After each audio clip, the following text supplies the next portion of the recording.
SJC-11620, City of Somerville and others v. Commonwealth Employment Relations Board.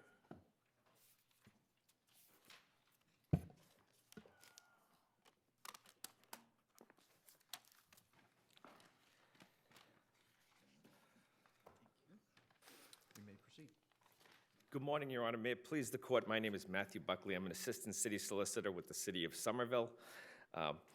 The case that's being presented today is a case primarily involving the question of whether the city is required to bargain health insurance contribution rates for retirees. In 2009, when the city was facing a fiscal... Excuse me, but those are people who were not retired at the time. Well, it increased it for people that were retired at the time, Your Honor. And, but when they changed the rates, obviously, if people did retire thereafter, it affected them as well. Okay. So what they did was they increased the rate. Just to correct the record, I just want to point out what happened. It appears from the record as if the Board of Aldermen set the new rates. That didn't happen. What had happened is in 1979, the Board of Aldermen accepted Section 9E. And in doing so, and I think incorrectly, they set the rate at 99%. Well, they were entitled to. Well, I think that the mayor is entitled to set the rate. According to this court, it's, you know, the Board of Aldermen would be akin to town meeting. What's that? You're sort of going under our recent decision? Correct, yes, Your Honor. And prior decision in Anderson as well. But so when the mayor wanted to address retiree health insurance rates facing the fiscal crisis he was facing, he then looked at the prior ordinance accepting Section 90 and specifically setting the rate at 99%, and he put it back to the Board of Aldermen, and they amended their acceptance, and just all they did was eliminate the 99% rate. They didn't actually set the rate. However, in his communication, the mayor did communicate to the board what his intent was, which was to set the rates. He specifically set forth what the rates were going to be once they made their amendment, which they did, and all they did was eliminate the rate. So then he set it at 60%? He set it for indemnity, he set it at 60%. And the reason was that among retirees especially, the indemnity was a very popular health insurance to take because it was 99% and 1%, and it was much more expensive for the city than the HMO. So they set the indemnity rate at a higher rate than because they wanted to encourage people to switch over to the HMO, quite frankly, is why they did that.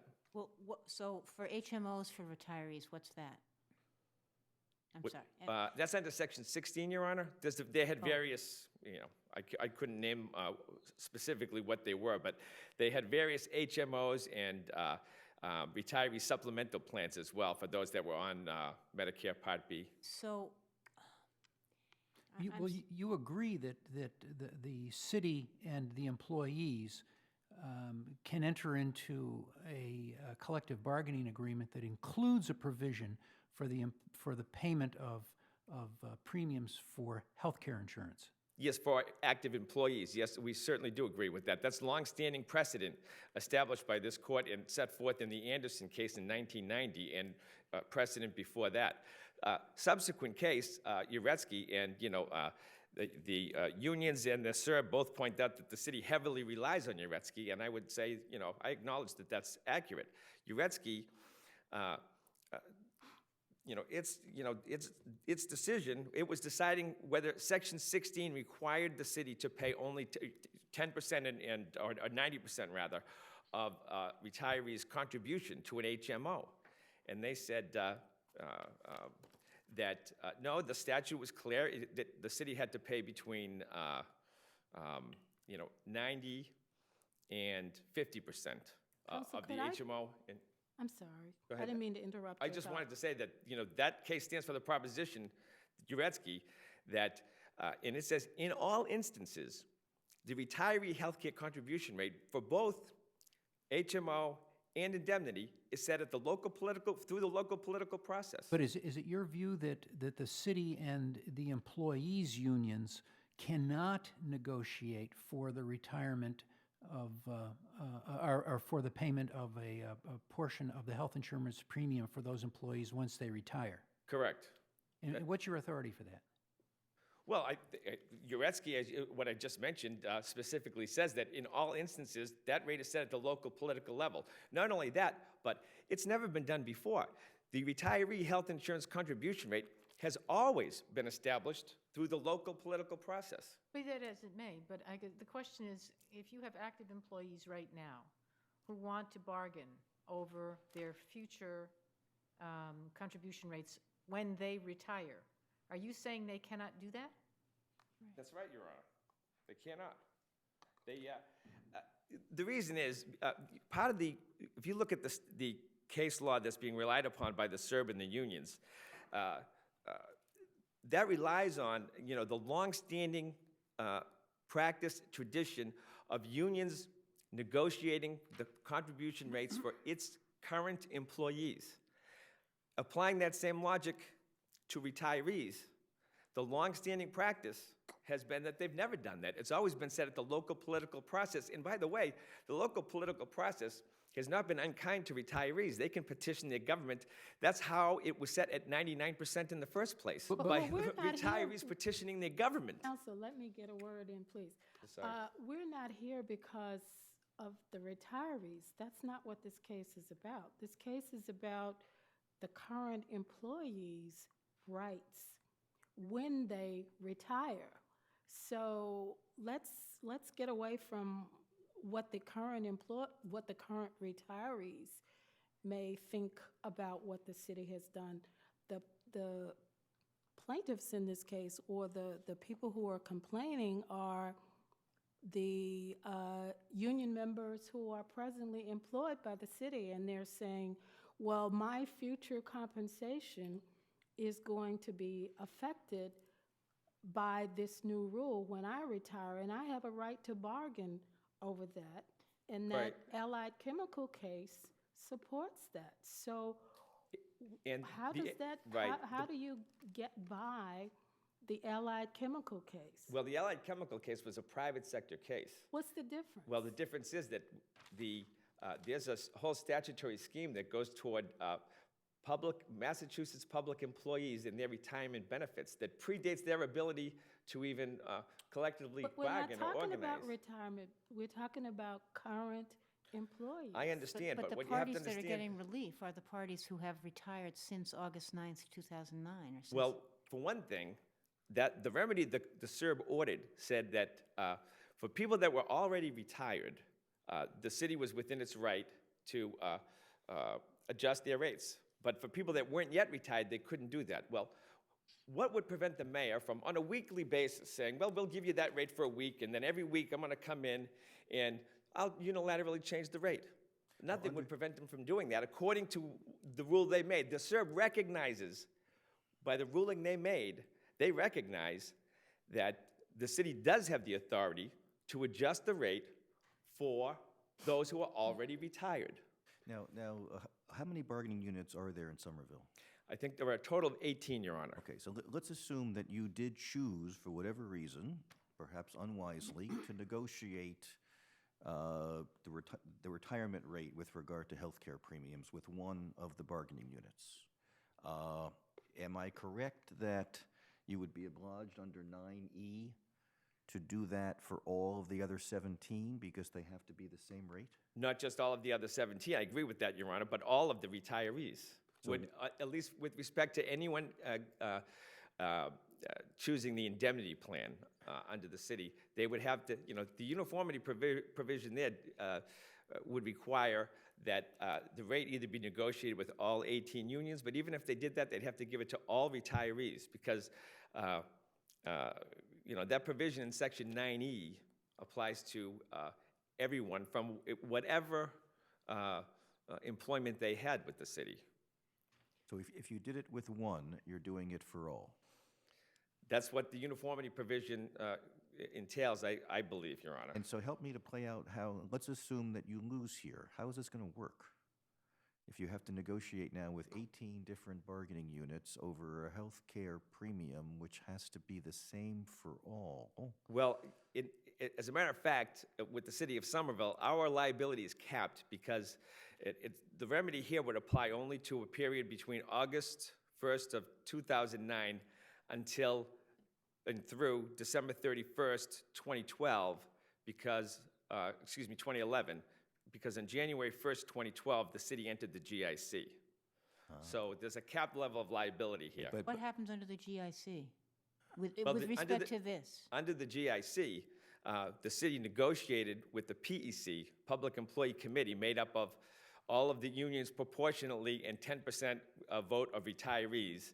And they negotiated a PEC agreement where everybody collectively bargains and they enter into an agreement where they get their health insurance through the state GIC. So,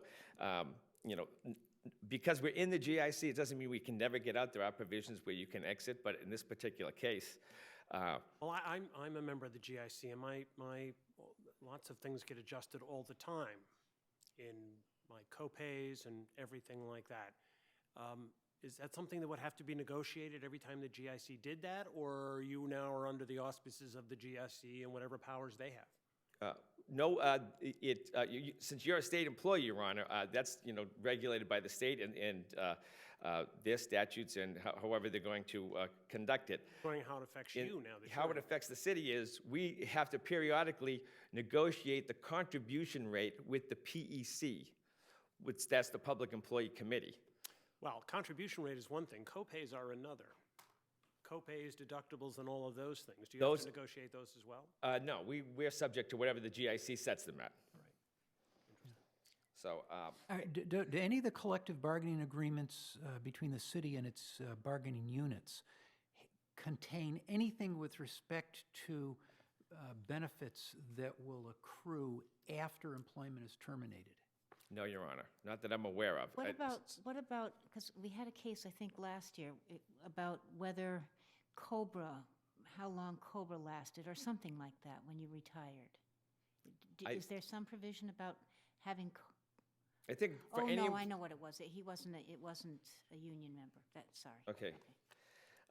In any event, what the city would like to stress is that the court here recently decided in the Toomey case that just decided in June that the city has broad authority. Yeah, but that was just as to who had the authority to exercise certain rights under a statute. It had nothing to do with collective bargaining, did it? It didn't have anything to do with collective bargaining, but what it did establish was that the city has the broad authority to, and the responsibility to administer its health insurance. Well, but it was the selectmen and not the town meeting that could Correct. exercise the That would option. be the equivalent of the mayor in the city. Yeah. He has the responsibility to administer the health insurance plans, and that's what he was doing in this case when he increased the rates. He would continue, if we prevail, he would continue to have the authority to do so. Citizens, retirees would have the ability to petition the mayor, whomever that may be in the future. But if the court decides in favor of the CERB in this case, it is going to eliminate the broad authority. The court has not only that, but it's going to fundamentally alter what cities and towns do. Cities and towns, by and large, I don't know of any city in town that bargains with the unions over the retiree rate. And if we start down that slope, these things are all set forth in statute and through ordinances and bylaws throughout the Commonwealth. And retirees are well taken care of through these provisions. Can I ask you? That's what makes it unlike Pittsburgh plate glass, So- because they didn't have that. Excuse me, Your Can I Honor. just ask you about that? Because I don't understand this very well. Are you saying that in the collective bargaining process with active employees, they cannot collectively bargain about any aspect of their retirement benefits? That would be the city's position, Your Honor. Any aspect of their retirement benefits? Not just health, but Well, I can't conceive of anything that isn't already covered by the statutes. I mean, their retirement is dictated by statute. I mean, how much, they get is, it's under Chapter 32.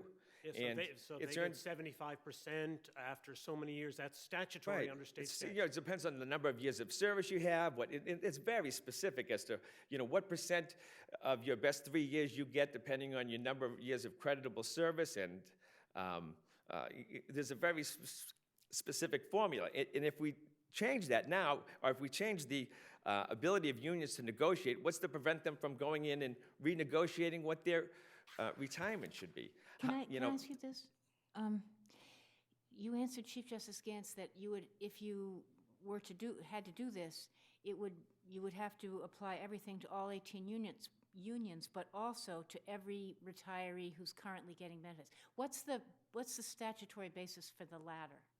Well, that's the statutory, that would only be for the indemnity plan, and that would be under Section 9E. That would be under 90. Section And 90 what about HMOs? Would that be under Section 16? That would be And Section what 16. happens There's under no uniformity provision there. Section 16 does specifically allow negotiation with the unions, but, and my argument is that the exclusio doctrine should apply there because they specifically say unions can negotiate a different rate. It doesn't say anything about retirees. And I think it's a recognition by the legislature, as was pointed out in Toomey, where they found instructive, they found the 2011 reforms instructive because when they instituted the reforms, they prohibited cities and towns from raising the retiree contribution rate until July 1st, 2014. That's a tacit recognition that cities and towns have the authority to do so because, but they're saying, but you're not going to do it for, a few more years until we let these reforms take hold. Right, thank you. Thank you, Your Honor.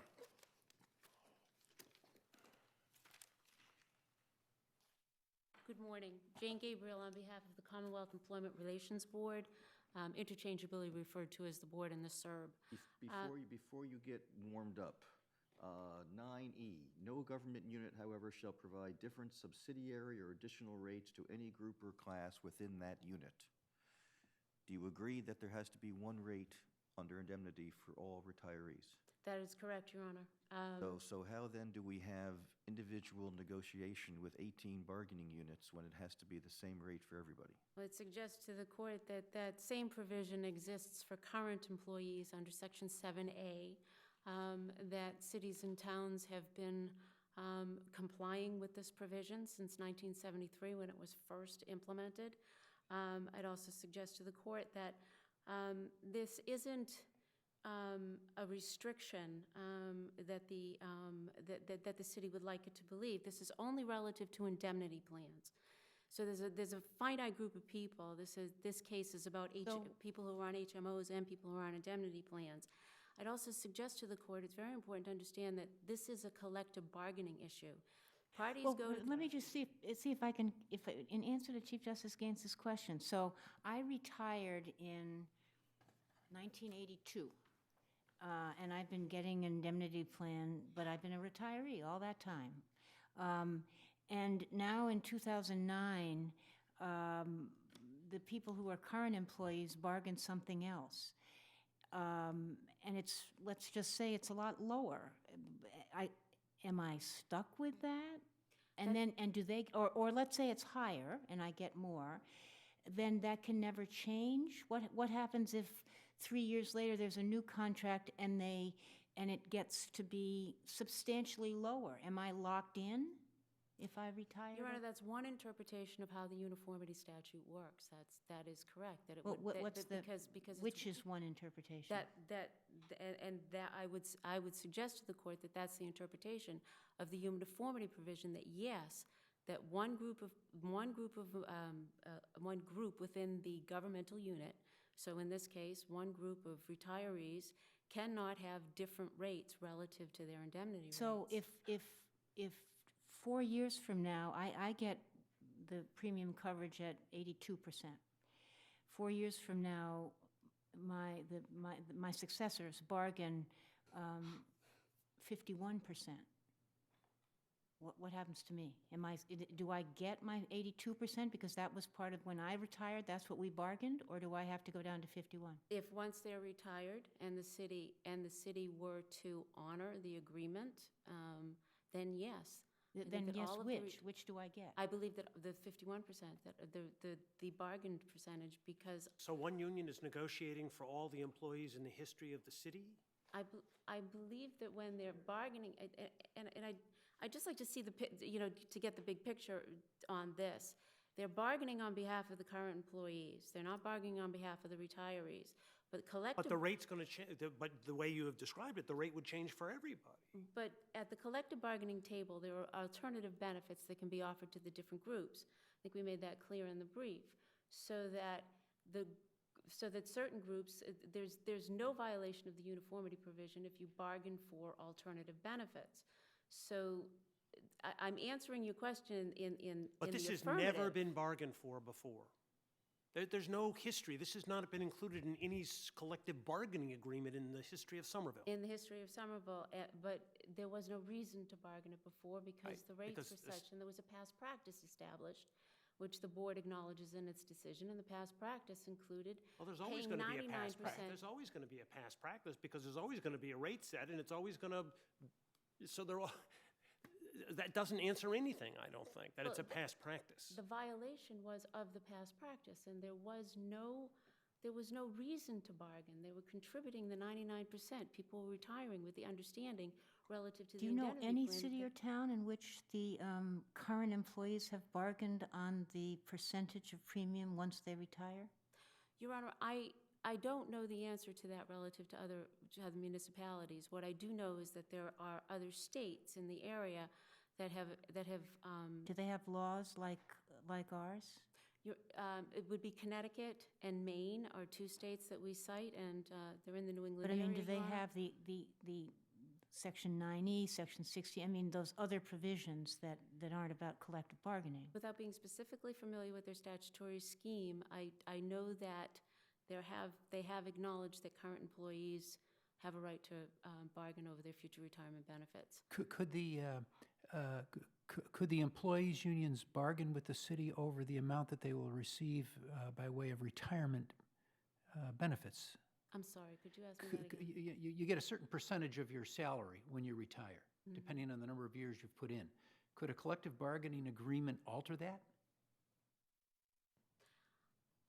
Not until, the collective bargaining agreement applies to the active employees. Well, they're actively saying that when I retire, I I want want to get more money. 90%. I want to get 90% of my salary, none of this 75% stuff. But again, the issue here for the uniformity provision is very limited. So do they have to comply? I think the problem is the question becomes whether or not retirees' benefits are protected once they're retired. And I think the answer to that question is under Chapter 150E, no. Once you're retired, your benefits are not protected. There are other cases that are considering whether or not retirees' benefits are vested. That's another issue. Chapter 150E, however, I can openly say, does not protect a retiree's benefits. How can you?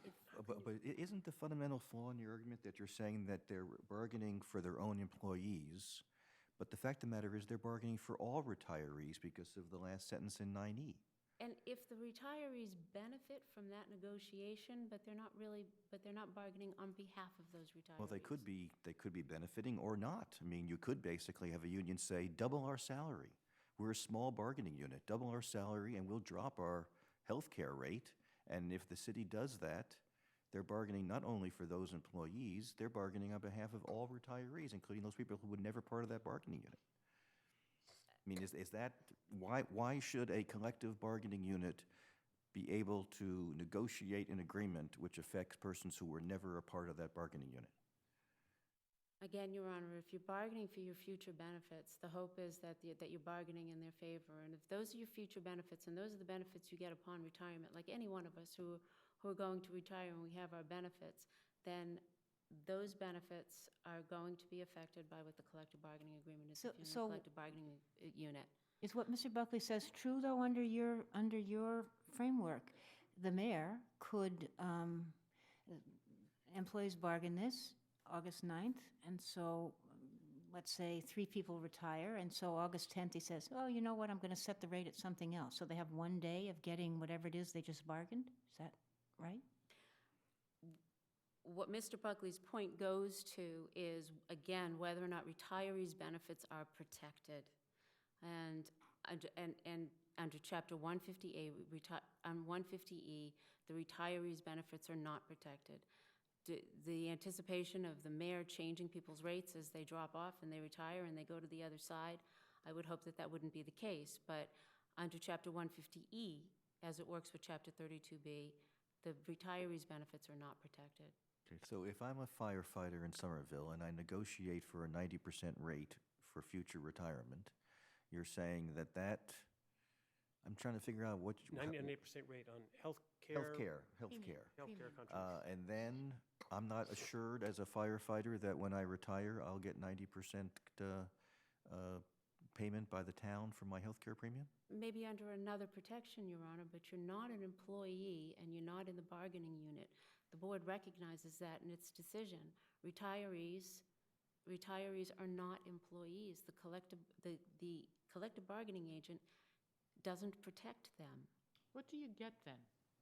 I'm sorry? What do you get? I'm having trouble understanding what you get if you're an active employee trying to take care of your retirement benefits. What do you get as a benefit of that? Hopefully, an agreement that the city will respect. A collective bargaining agreement. A collective bargaining That the city agreement. doesn't have to, Once you've doesn't have retired, to. once you've retired, Abiding the city doesn't have to respect it. Is that the point? Yes, and so that's the question is, what do you get? What is this about? It seems for a long period of time, they have gotten the benefits that they bargained for, and that they have applied, and that they have. But you're acknowledging that the city doesn't have to do that. They didn't bargain for them either. What I'm saying is, under the collective bargaining law, that they don't necessarily have to honor. The collective bargaining agreement doesn't bind the city relative to the retirees. But again, Isn't that contrary to the position that SERB took? I'm sorry. Didn't SERB say that, no, that the city could not alter the retirees' benefits without engaging in the bargaining. collective bargaining process? Without bargaining, Your Honor, correct. So Future retirees, not So, current retirees. once they altered the collective bargaining, once they altered the premium contributions for the retirees, they changed what was agreed to in the collective bargaining agreement. They did that without negotiating with the union. They had to negotiate with the union over the current employees' future retirement benefits. But before that happened, before they lowered it, when it was for these number of years set at 99%, that wasn't covered at all in the collective bargaining agreement, was it? No, it wasn't in the collective bargaining agreement, but it's still a mandatory subject of bargaining.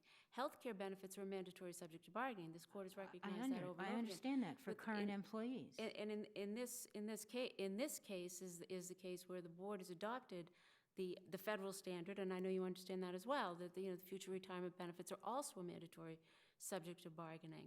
It is. Excuse There's me, future what? future retirement benefits of current employees. Well, that's not possible. I can't negotiate for a higher salary than state law permits me, can I? If I'm going to retire and state law says at so many years I get 75%, can I negotiate with the city that for our union, we need to pay us 90%? We'll negotiate 90% benefit? 90% after you retire? Yeah. It's a retirement benefit. Your Honor, you could. 90% of my salary. I don't want 75%. I'd rather have 90%. So When we're I- going to. So the, It's not a likely outcome, Your Honor. well, no, but can the city negotiate higher benefits than state law provides for retirees? I don't think so, Your Honor. No. When there's a conflict in the statute, and that's. But you just said retirement benefits are a mandatory subject of negotiation. Your Honor, if I said that, what I'm saying is that health care premium contributions are a mandatory subject of bargaining. And what the board has found in this case, For retirees, and that comes from where? no, health care benefits for current employees and their future retirement benefits comes from the federal standard, from the Allied Chemical case. But that was a private. This is not that's got a whole different jurisprudence. Well, it suggests to the court that private employees have no more interest in their retirement benefits than public employees. But they're not bound by all of these laws that construct how public employee benefits are to be determined. Well, the city argues that public policy is being violated by and overturned.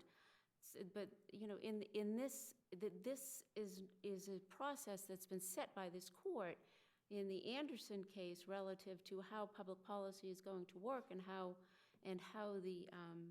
the benefits are going to be determined. And in the Anderson case, the court has said that the benefits, that healthcare benefits, will be bargained even if given under Section 9E. I understood you to say earlier that retirees' public health benefits or personal health benefits are not protected. Is that right? Under Chapter 150E, They're not protected. they are not protected. So. To the extent current- that once they current- retire. Okay, so current employees can negotiate retirement health benefits. Correct. At what point do the current employees, after they retire, lose the protection of Chapter 150E? Once minute they're they retired, retire. they are no longer employees in the bargaining unit. So what's the point of bargaining? Well, I think that that's what the city argues, and at the point of, and the point of bargaining, But isn't that your position? Do you agree with that? well, it would be nice if that wasn't the case. It would be nice if I could say that retirees' benefits were protected. I believe that retirees' benefits may be protected under other protections, contracts, whether or not they're vested, those sorts of protections. But why bargain at all is so that because you lock into an agreement, and the hope is that that's how collective bargaining works. And this has worked this way in this city where 99% of the indemnity contribution has been made by the city since 1979. And although not collectively bargained, it was understood between the collective bargaining agent and the employer that this was the case, and that's what continued, and that's how it worked. All right, thank you. We'll take our break.